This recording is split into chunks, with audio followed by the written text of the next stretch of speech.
on va maintenant gérer deux choses, qui est le fait de pouvoir relancer une partie quand on a une collision entre un joueur et un astéroïde, et également l'ajout d'un score pour que le jeu soit un minimum intéressant. On va commencer par le score, puisque le fait de relancer la partie va jouer sur le score, puisqu'on devra le remettre à 0. Pour ça, c'est assez facile.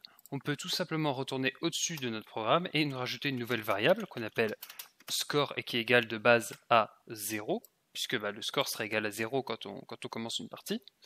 Et on va faire un truc tout simple. On pourrait faire rajouter du score à chaque fois qu'on évite un astéroïde, mais il faudrait calculer la position de l'astéroïde, le joueur, etc., etc. Vous pourrez le faire en exercice si vous voulez améliorer le jeu à la fin, mais nous, on va faire un truc beaucoup plus simple.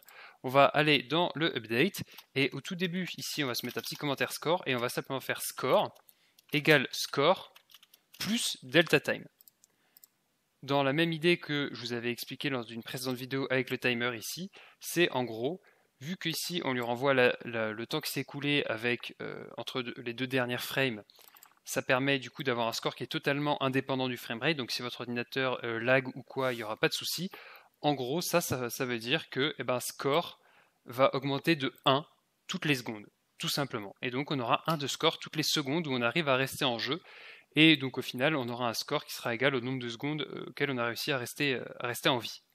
Donc ça, c'est cool, mais on va avoir deux problèmes, c'est que déjà, on ne le voit pas, ce score, il faudrait l'afficher à l'écran. Et deuxième problème, c'est que du coup, comme on ajoute delta time qui est une toute petite valeur, le score va avoir beaucoup de décimales. Alors vous allez le voir, on va l'afficher à l'écran, donc on va le mettre tout en bas, parce que comme c'est de l'interface, on va l'afficher tout au-dessus.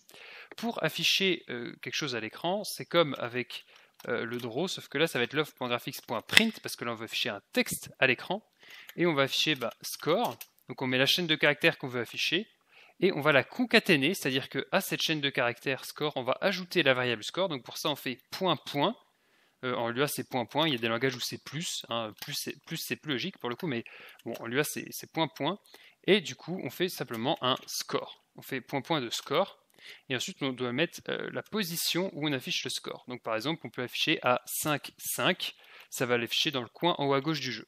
Là si je lance le jeu, vous voyez j'ai score qui est affiché ici, et comme je l'ai dit, il y a énormément de décimales.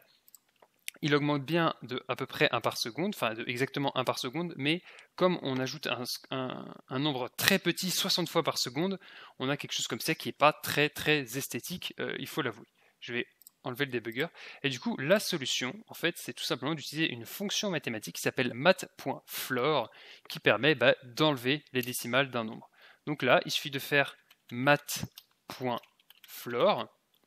on met score entre parenthèses, et là, si je lance le jeu, j'ai uniquement 0, 1, 2, 3, 4, 5, etc.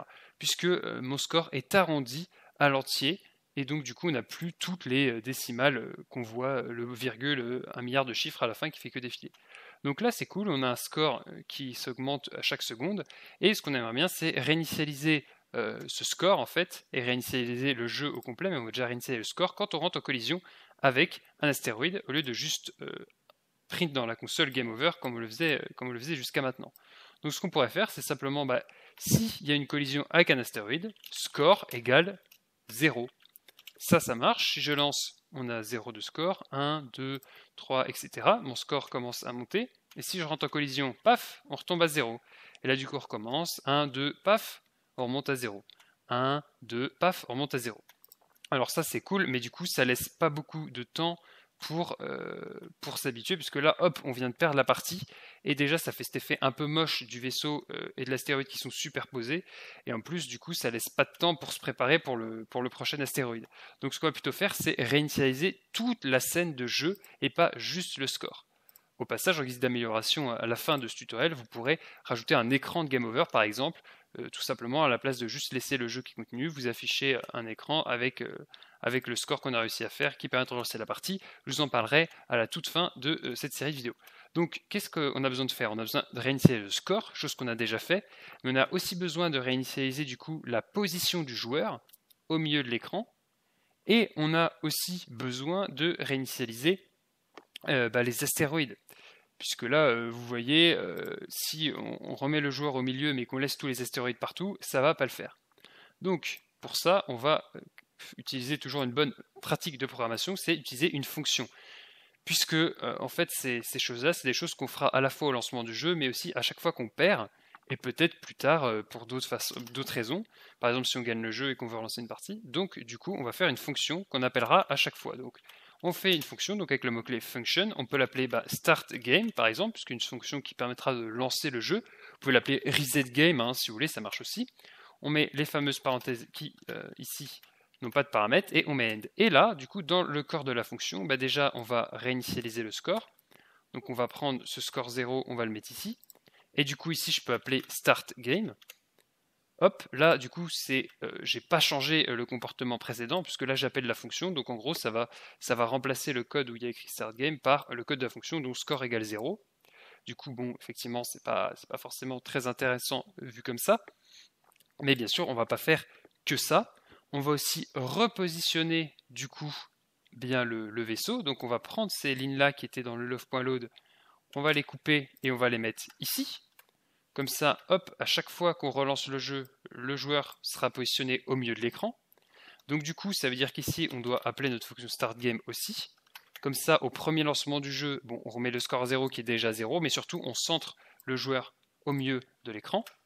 Donc là, du coup, on a ça qui est bon. Mais aussi, on va avoir un problème, c'est au niveau des astéroïdes. Comment on peut faire pour vider la liste d'astéroïdes? Eh bien, c'est en fait assez simple. On peut tout simplement faire list astéroïde égale liste vide.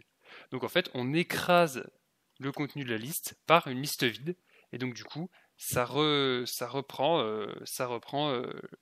comme si la liste était vide, et donc on va repartir pour un tour. Ce qu'on pourrait faire aussi, c'est réinitialiser le timer ici à 0 pour être sûr qu'on n'ait pas un astéroïde qui apparaisse directement après. Donc on peut faire timer égale 0. On sauvegarde, on lance le jeu. Là, on apparaît donc bien au milieu la première fois avec un score à 0, avec le score qui augmente. Hop, j'évite les astéroïdes, etc. Super, je m'amuse. Et là, si tout d'un coup je me prends un astéroïde, eh bien j'ai une erreur, forcément. Donc 72, il essaye d'indexer une valeur nulle. Alors 72, 72, 72. Paf, il essaie d'indexer une valeur nulle parce que du coup on fait un start game, et comme on vide la liste des astéroïdes, la collision plante, parce que du coup il essaye de faire la collision avec les astéroïdes qui n'existent plus, tout simplement. La solution pour résoudre ce problème est en réalité assez simple. Il faut en fait sortir de la condition, parce que là l'erreur c'est que, donc je répète, quand on rentre en collision avec entre un joueur et un astéroïde, enfin le joueur et un astéroïde, ici on vide la liste des astéroïdes, sauf que là, comme je vous avais expliqué avec l'histoire des boucles inversées, lui il s'en fout, il continue quand même à parcourir la boucle pour vérifier s'il n'y a pas une collision avec un autre astéroïde. Et donc du coup là il va aller chercher des astéroïdes qui n'existent plus. Donc ce qu'il faut faire en fait, c'est juste après start game on rajoute return, ce qui veut dire que en gros on quitte la boucle, on sort de la boucle. Si jamais on rentre pas en collision, la boucle se fera totalement. Par contre, à partir du moment où on rentre en collision avec un astéroïde, on lance la fonction start game qui va donc s'occuper de réinitialiser le jeu, et on return. Return, ça veut dire qu'on sort de la boucle. En fait, on sort de cette condition check collision, et on arrête de s'amuser à vérifier s'il n'y a pas des collisions avec d'autres astéroïdes. Comme ça, on ne s'amuse pas à vérifier un check collision sur des astéroïdes qui n'existent plus. On lance donc le jeu pour vérifier, et là, du coup, normalement, je peux bouger, le score augmente progressivement à chaque seconde, et là si je me prends, donc regardez bien, le score du coup là il est à un peu plus de 10, si je me prends un astéroïde, paf, le score est à 0, on est au milieu de l'écran, et tous les astéroïdes ont disparu, et on est reparti en fait pour une nouvelle partie, et là on peut rejouer, continuer à éviter les astéroïdes, et là si je m'en prends un, paf, ça reset. Et voilà, donc là on a quand même déjà la base d'un petit jeu. Alors il n'est pas très dur parce qu'il n'y a pas beaucoup d'astéroïdes et qui se déplacent pas très vite. On va continuer à l'améliorer un petit peu dans les prochaines vidéos. Je vous donne donc rendez-vous dans ces prochaines vidéos.